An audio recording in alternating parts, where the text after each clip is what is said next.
This is Brad Kreger, and I'm here to demonstrate the brewing process for the Chemex coffee maker. But first, just want to ask a question. So are you one of those who's still buying pre-ground coffee from the grocery store? If so, then you need to know that you're drinking stale coffee, bottom line. And so here with this demonstration, I'm going to show you how the Chemex works and what the result of the cup is. And so the first thing to show you is the actual Chemex itself.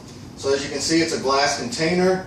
There's a cone-shaped shape to it, which the filter fits down into, which allows the grounds to soak all the way through in like a funnel effect, so it gets all the way down into the coffee maker. And then we have basically what this is it's called a pour-over method, and it's a manual brew method. So there's no electricity with this. It's completely manual. And so the next thing we need to talk about is the ingredients that we need. And so the first thing is whole bean specialty coffee. You get this from your local coffee shop or coffee house. This is a key ingredient. You have to have the specialty beans. All right? And then secondly is water.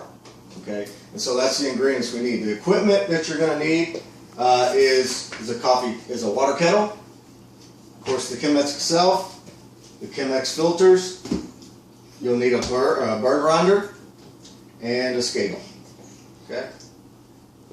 And so now that we have all of our ingredients in place and the equipment, we're going to kind of go through the process. So the preparation piece is you want to measure out the coffee, put it in the hopper of the grinder, grind it out, get your water to a boil, give it about 30 or 45 seconds, and then you want to pre-wet the coffee filter. We do this to get the paper taste out of the coffee, and so that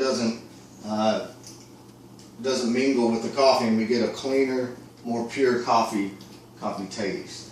And so once we have that, we put that on the scale, and we take our coffee that's already ground, pour it into the Chemex, turn on the scale. I have measurements here that I've pre-measured, and I know that I'm making 12 ounces. I need 341 grams of water. And so as you come forward here, I'll show you that when you first pour over, you pour just enough to wet the grounds.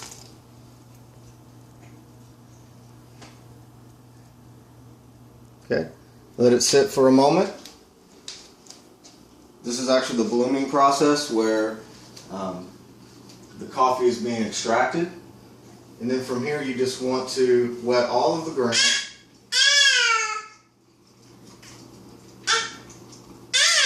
Until you get to your desired measurement, which in this case is 340 grams. Okay, so now the coffee is going to brew down through, and until it's finished, you have yourself a clean, crisp cup of coffee. It's coffee house quality. Okay, and so there is an investment into the Chemex, the filters and the grinder. It's an initial investment, but it's well worth it if you think about paying $3 to $4 at Starbucks or your local coffee shop. That's really going to be worth the investment. And so you can enjoy coffee house coffee at home.